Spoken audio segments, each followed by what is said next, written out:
Se dice que la ciudad de Capernaum fue la ciudad en la cual Jesús desarrolló la mayor parte de su ministerio.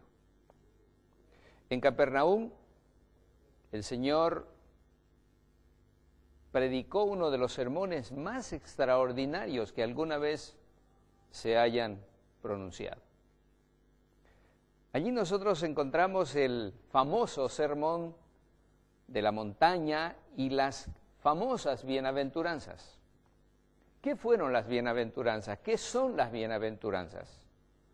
El Señor Jesús manifestó en pocas palabras cuáles son los requerimientos del reino de los cielos. Cuando nosotros analizamos cada una de las bienaventuranzas, encontramos que el Señor Jesús fue gradualmente mostrando cómo es que un cristiano debería ir creciendo en su experiencia para llegar a ser un verdadero discípulo de Jesús. Qué hermoso es poder analizar las bienaventuranzas. Hemos visto en el video anterior justamente la explicación de lo que el Señor Jesús solicita. Por eso es tan importante no solamente leer, sino entender lo que significó cada palabra que salió de la boca de Dios. Mis amigos, vale la pena comprobar que nosotros tenemos un Dios poderoso, un Dios maravilloso, que Jesús es el centro del Evangelio y que no hay salvación sin Él. Gracias debemos dar a Dios por eso. Bueno, lo que vamos a tratar aquí en esta siguiente conferencia es acerca de un defensor para nuestro tiempo. Y esta ilustración nos hace pensar con las tablas de piedra y el dedo de Dios en el fondo.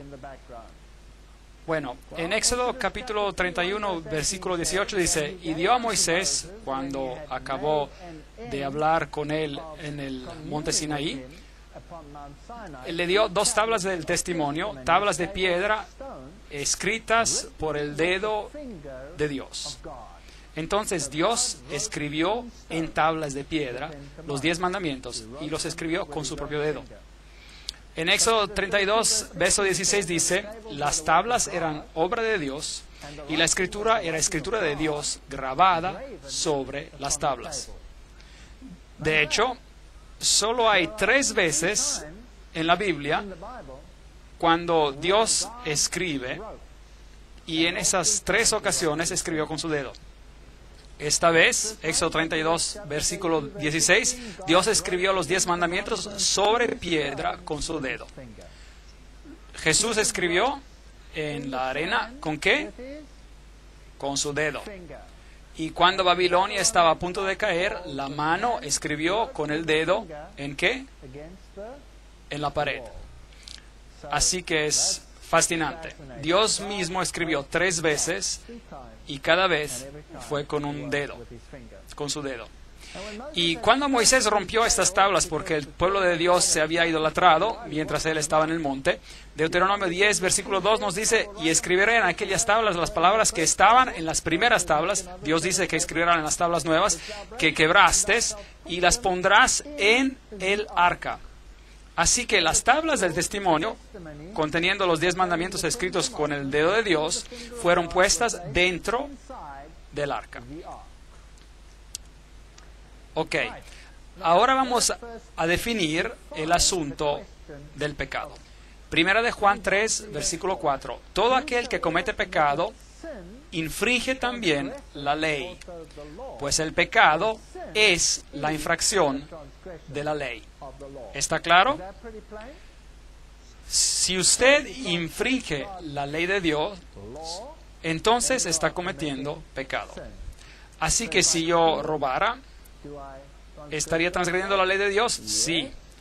Si hago cualquier cosa en contra de la ley de Dios, según la definición del Nuevo Testamento, entonces estoy pecando. Esto viene del Nuevo Testamento. A las personas les gusta decir, pero la ley era para el Antiguo Testamento. Pero la definición que acabamos de leer está en el Nuevo Testamento acerca de lo que constituye el pecado. Si vemos en un diccionario acerca de qué es la transgresión, es el hecho de actuar para transgredir, el acto de transgredir, el quebrantamiento o violación de cualquier ley.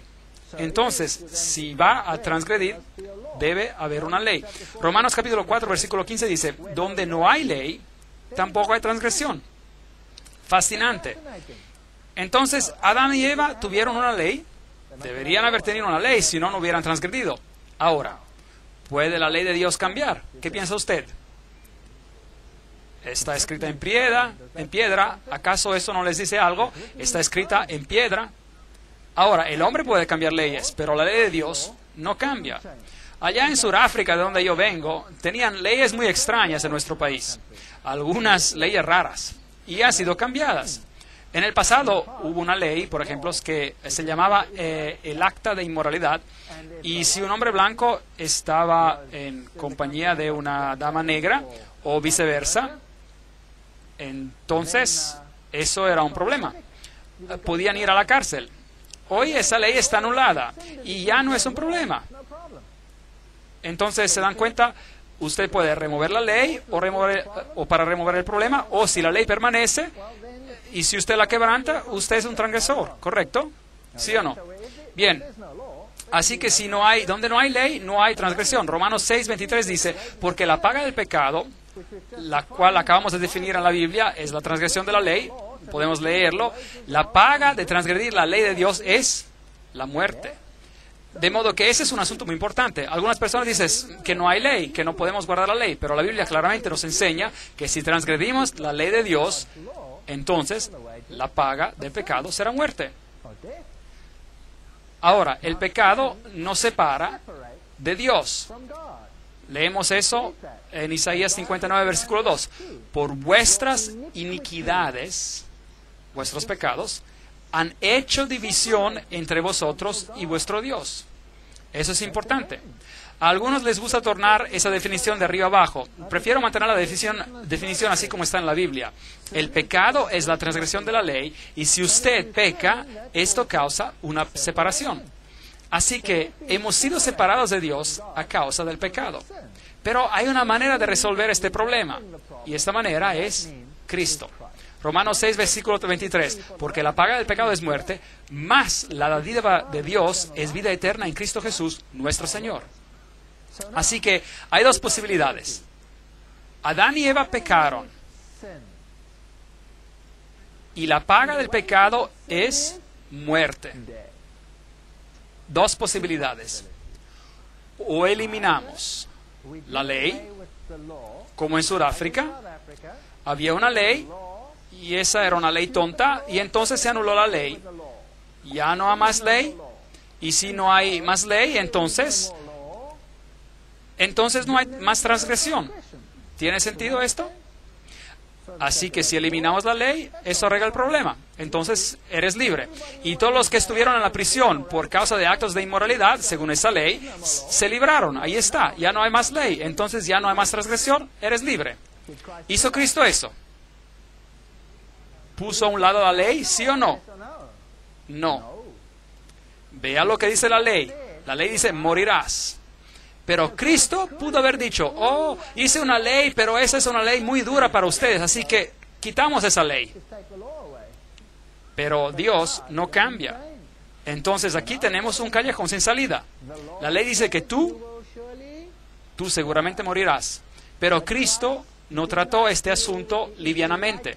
Si hubiera sido posible sacar la ley, entonces no hubiera sido necesario pagar la penalidad de la ley, ¿correcto? Bueno, correcto. Así que, en otras palabras, el hecho de que Cristo vino a morir significa que Él pagó la penalidad, ¿correcto? Entonces, ¿será que la ley todavía es vigente? ¿Sí o no? Absolutamente sí. Algunas personas dicen que la cruz anuló la ley. Me gustaría decirles que la cruz garantiza que la ley siga vigente. La cruz es la garantía de que la ley sigue vigente. ¿Por qué? Si hubiera sido posible de sacar la ley, Cristo no hubiera tenido que morir. ¿Es correcto? Muy bien. Pondré enemistad, recuerda el texto, entre ti y la mujer, entre tu simiente y la simiente suya. Esta te herirá en la cabeza y tú le herirás en el calcañal. Génesis 3:15. Esta es la enemidad entre el diablo y Cristo. Porque por gracia sois salvos por medio de la fe. Y esto no es de vosotros, pues es el don de Dios, no por obras, para que nadie se glorie. Efesios 2:8. Ahora, ¿confunden esos textos, sí o no? No, no confunden. ¿Puedo ser salvo guardando la ley? No. Porque soy salvo por medio de la gracia. Cristo pagó la penalidad por mí y murió por mí. Y por medio de la gracia soy salvo. Si acepto su don de salvación, soy salvo por la gracia. La ley no me puede salvar. La ley es solo algo escrito. La ley no es un medio para salvarme. La ley es solo un medio para decirme lo que es bueno y malo. ¿Tiene sentido esto? Bien. El pecado no se enseñoreará de vosotros, pues no estáis bajo la ley, sino bajo la gracia. ¿Qué pues? ¿Pecaremos porque no estamos bajo la ley, sino bajo la gracia? ¿Qué dice Pablo aquí? De ninguna manera. En otras palabras, lo que él está diciendo aquí es que la gracia me salva y las obras no me pueden salvar. Pero el pecado no puede señorear, controlar sobre mí. Entonces, ¿qué? Así que, ¿acaso ahora puedo pecar, sí o no? De ninguna manera. La gracia establece la ley. Así que de ninguna manera puedo pecar. La gracia establece la ley. Miro a la cruz y dijo, increíble, Señor, ¿por qué tuviste que sufrir y morir por mí? Y el Señor dice, porque eres un transgresor y la ley requiere que mueras. Por eso yo pagué el precio por ti e hice justicia. La justicia se cumplió. La justicia se cumplió. Déjenme darles un ejemplo.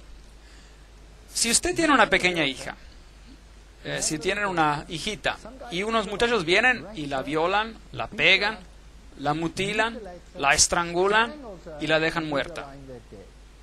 Horroroso. Y usted está destrozado, absolutamente devastado. Y va a la corte y el juez le dice, lo que hicieron no está bien, esos chicos, por favor, vean que no vuelva a repetir otra vez, váyanse. ¿Y cómo se sentirá? Estaría muy enojado, ¿verdad? Porque no hubo ¿qué? No hubo justicia. No hubo justicia para nada. Pero Dios es al 100% justo. Pero Dios también es al 100% misericordioso. Es difícil ser las dos cosas. Por eso Dios tomó sobre sí mismo la penalidad, pagó el precio y murió. ¿Él requiere tu muerte también? Ahora hay una pregunta difícil para usted.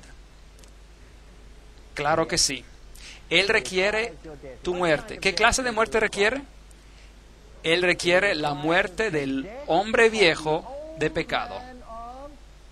De pecado.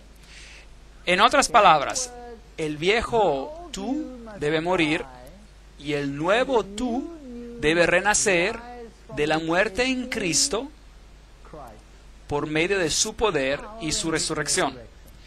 Y un nuevo hombre será transformado. Es un hombre transformado.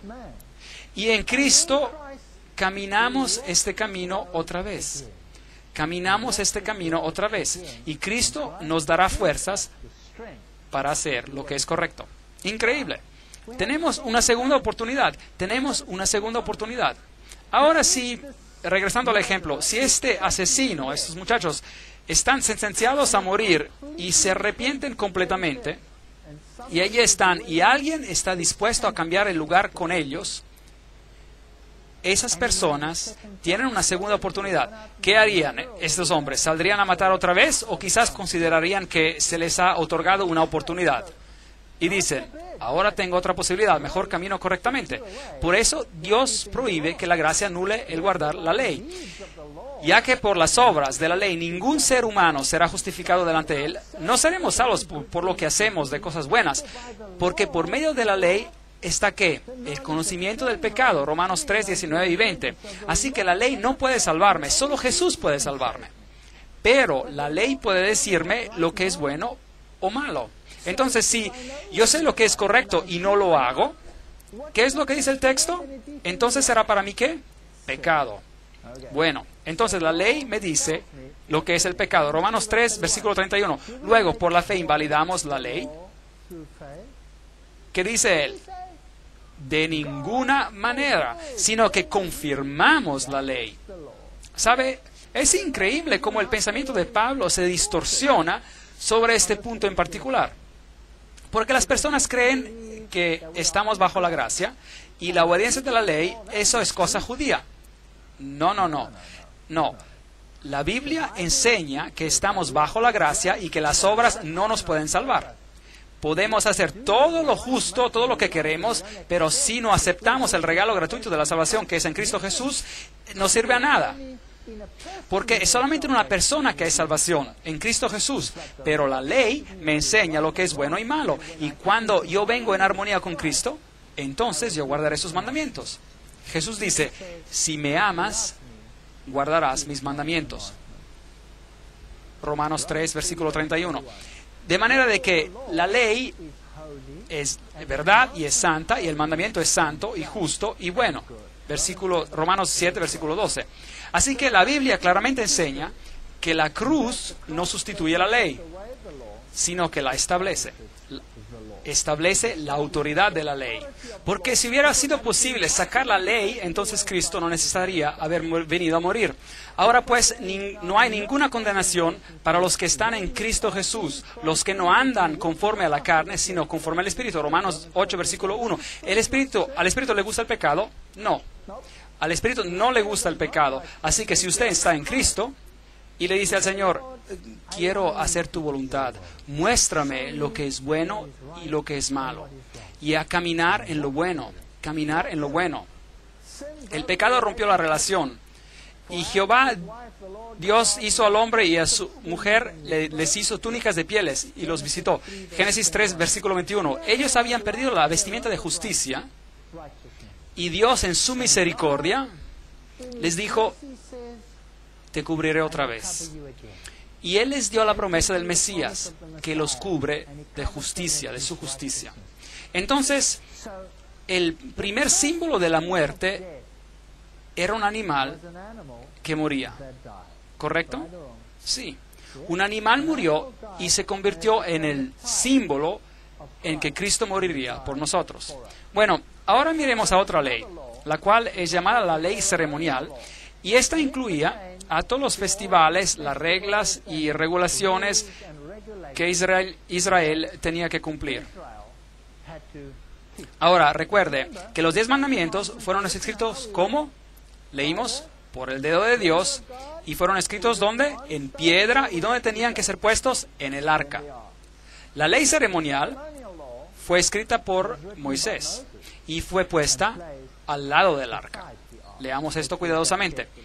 Deuteronomio capítulo 31, versículos 24 a 26. Y cuando acabó Moisés de escribir estas palabras de esta ley, ahora, ¿quién escribió? Moisés. En un libro, y no en tablas de piedra. En un libro, hasta concluirse las palabras, pero dio órdenes Moisés a los levitas que llevaban el arca del pacto de Jehová, diciendo, tomad este libro de la ley, el libro de la ley, y ponedlo al lado del arca del pacto de Jehová vuestro Dios, y que esté allí por testigo contra ti.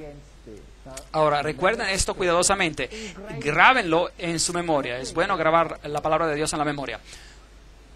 Uno tiene que estar adentro del libro de la ley, afuera, y sirve como un testimonio contra nosotros, un testigo contra nosotros, la ley ceremonial.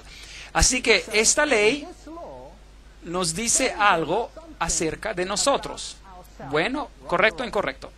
Nos dice que somos pecadores. La ley los 10 mandamientos nos indican, definen lo que es el pecado.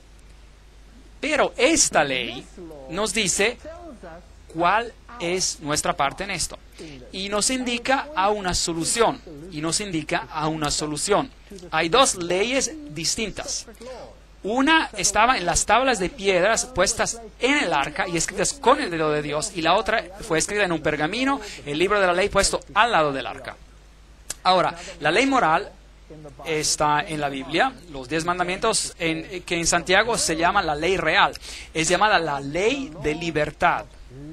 No es la ley de esclavitud, la ley de libertad. Les diré algo. Si todo el mundo en este planeta guardaría los 10 mandamientos, todos seríamos libres, ¿correcto? Porque usted podría salir de la casa, entrar en su coche, sin tener que poner el seguro, ni siquiera tienen que prender el motor, solo pisa el acelerador y se va. No necesitaría una llave y no tendría que tener miedo en la noche si mirar a la izquierda o a la derecha o a nada o a nadie que vendría a pegarte en la cabeza. Usted sería libre si todos obedecieran la ley de Dios, ¿correcto? ¿Sí o no? Ok.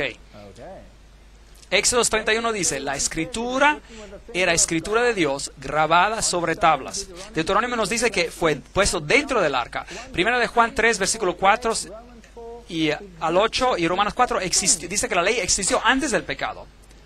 ¿No dijo acaso que donde no hay ley no hay transgresión? Y Adán y Eva transgredieron, entonces debe haber habido una ley, ¿cierto o no?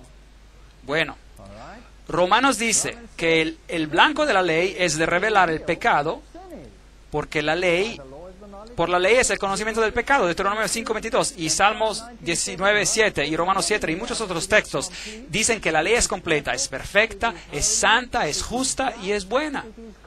Es lo que dice acerca de la ley de Dios. Y Salmo 111, versículos 7 al 8, dicen que los mandamientos son afirmados eternamente para siempre.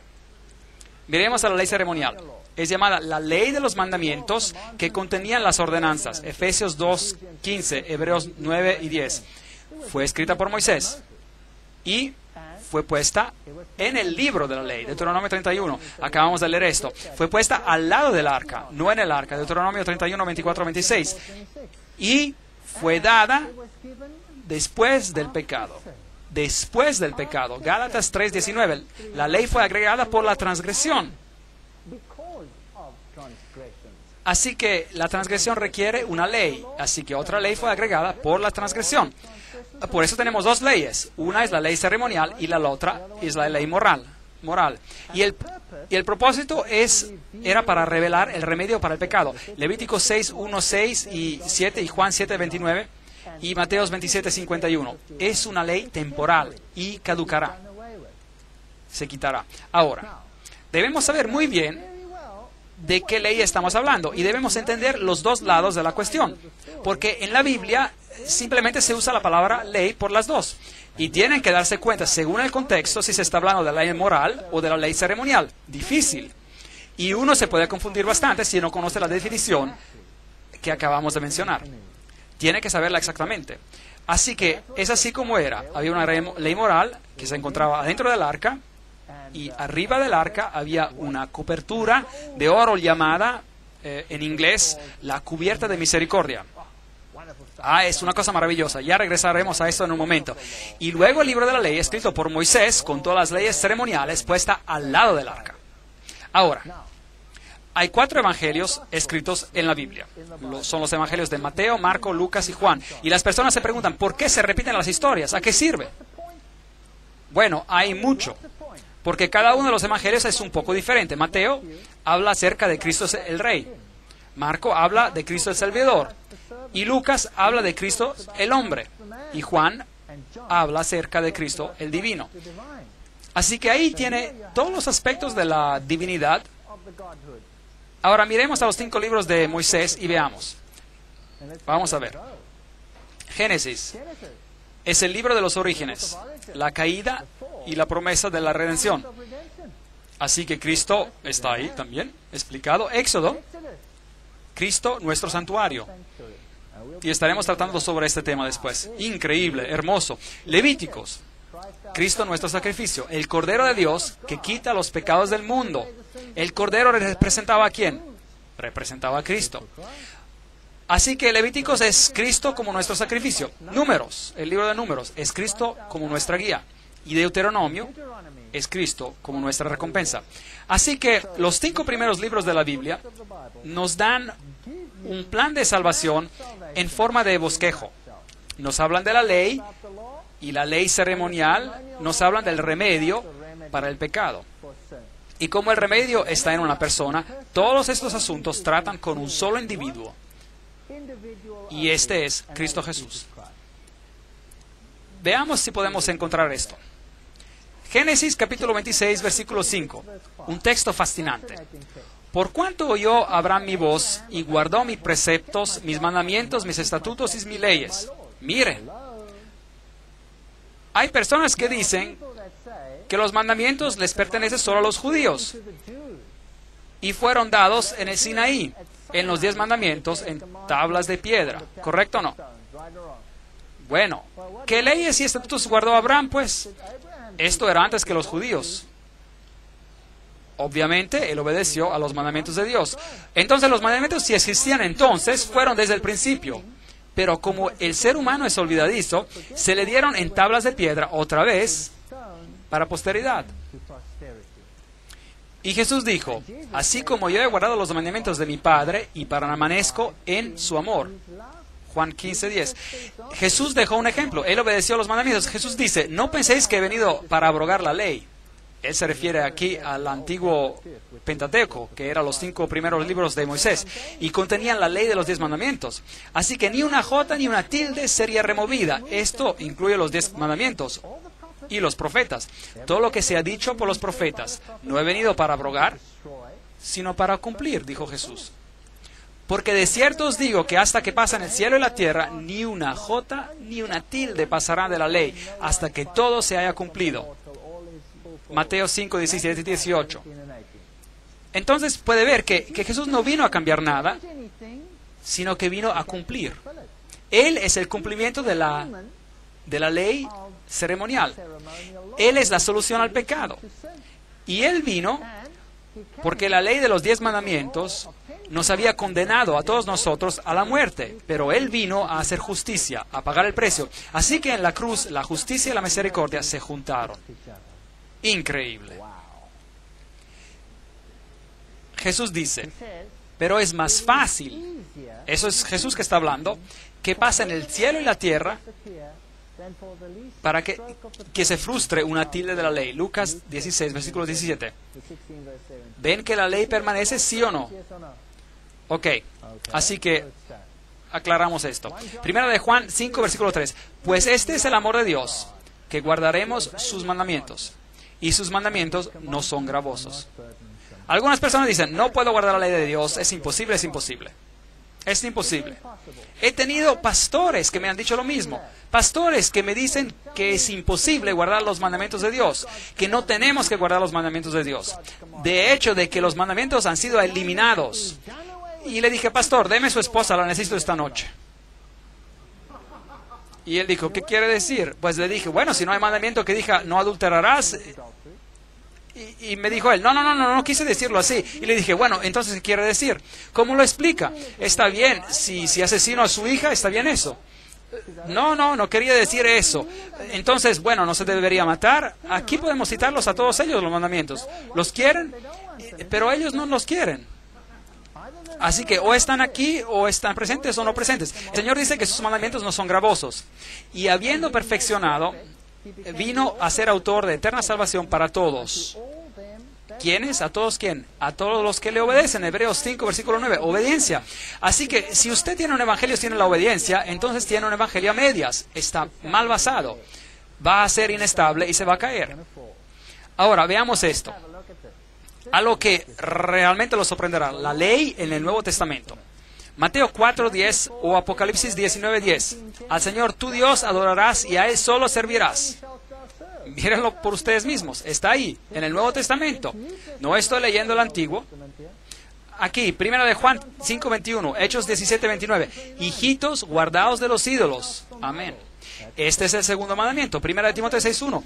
Que no sea blasfemado el nombre de Dios y la doctrina. si leen Marcos 2, 27, 28, Hebreos 4, 4, el sábado fue hecho por causa del hombre y no el hombre por causa del sábado. Por tanto, el Hijo del Hombre es Señor aún del sábado. Aquí. Honra a tu madre y tu padre y tu madre. Mateo 19, 19, Efesios 6, 1 al 3. No matarás, Romanos 13, 9, Santiago 2, 11. No adulterarás, Mateo 19, 18. No robarás, Romanos 13, 9, Efesios 4, 20. No dirás falso testimonio, Romanos 13, 9. No codiciarás, Romanos 7, 7. ¿Está la ley ahí, sí o no? ¿En el Nuevo Testamento, sí o no? Sí. ¿Permanece la ley? Absolutamente sí. No toquen la ley de Dios. Fue necesario que Dios muriera porque la ley todavía permanece. Gálatas 3:19. Entonces, ¿para qué sirve la ley? Fue añadida a causa de las transgresiones hasta que viniese la simiente a quien fue hecha la promesa. ¿Quién era la simiente? Acabamos de hablar acerca de esto ahora mismo, Jesús. Y hubo una ley que fue agregada por la transgresión, o a causa de la transgresión. Ahora, piensen bien, damas y caballeros, piensen. La transgresión requiere que haya una ley, ¿cierto? Así que leámoslo un poco diferente. Digamos, hubo una ley agregada porque otra ley había sido transgredida. ¿Es eso lo que dicen? Muy bien. Entonces, ¿qué ley fue transgredida? Los 10 mandamientos. ¿Y qué ley fue agregada por la transgresión? La ley ceremonial. Ah, muy bien. Muy bien. Entonces, la solución al problema fue añadida porque el problema había sido creado por la transgresión de la ley. Simple, así es. Entonces, tuvimos la ley desde el principio. Este hombre de aquí, su nombre era Caín, y él dijo, no voy a obedecer. Haré obras con mis propias manos. Hay muchas personas que dicen eso. ¿Sabía eso? Increíble. Y Abel dijo, el Señor dice, trae un cordero porque el cordero representa al Mesías que vendrá, que morirá en mi lugar y derramará su sangre. Y yo confío en los méritos de la sangre del cordero. ¿Fue salvado por la gracia o por obras? Por gracia. Entonces, ¿la gracia ya existía en el Antiguo Testamento, sí o no? Sí. Entonces, ¿cómo eran salvadas las personas en el Antiguo Testamento? ¿Guardando los mandamientos o por gracia? Por gracia. ¿Hay algo que ha cambiado? No. Y yo soy el Señor que no cambio, dice el Señor. Yo soy el Señor y no cambio. Veamos la ceremonia que tuvo que ser representada. Aquí está el santuario que tuvo que construirse de acuerdo a especificaciones precisas. Había una pared blanca de lino blanco alrededor. Había una entrada que se llamaba la puerta. Y cuando uno entraba allí había un altar de sacrificio. Y si avanzaba más, había una fuente de metal, que es una pila de agua, y se entraba en el primer aposento, el primer tabernáculo, y había candelabros, y en el otro lado había una mesa de panes, y en el medio había un altar de incienso, y si entraba al segundo aposento, detrás de ese, habían los 10 mandamientos, en el arca cubierta por 2 querubines. Eso es lo que había. Tomemos una mirada a este texto. Éxodo 25:8. Me erigirán un santuario y habitaré en medio de ellos. Era un símbolo de lo que Cristo iba a morar entre su pueblo. ¿Cómo se le advirtió a Moisés cuando iba a erigir el tabernáculo diciéndole, mira, haz todas las cosas conforme al modelo que se te ha mostrado en el monte? Hebreos 8, versículo 5. Todo de acuerdo al modelo. Ni una jota, ni un poquito, no mueva nada. Debe ser exacto. Dios es muy exacto. Por eso le dijo exactamente cómo debía ser construido. Cada pequeño detalle, y cada pequeño detalle es importante. Y a nadie le importa leerlo. O eso era el Antiguo Testamento. Pero lo que pasó en el Antiguo Testamento fue escrito para nuestra admonición. Así dice Pablo.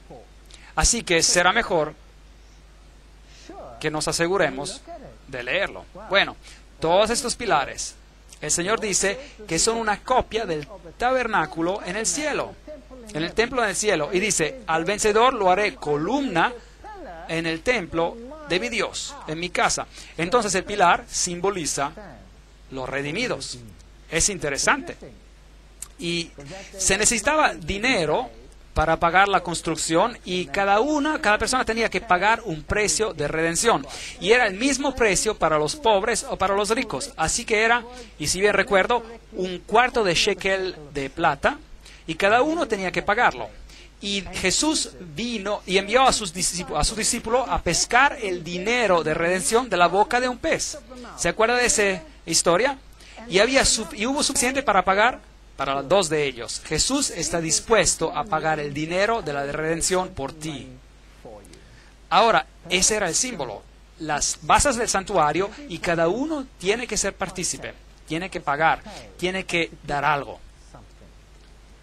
Y aquí había una puerta afuera, una puerta. Y esta puerta estaba cubierta con material de 4 colores.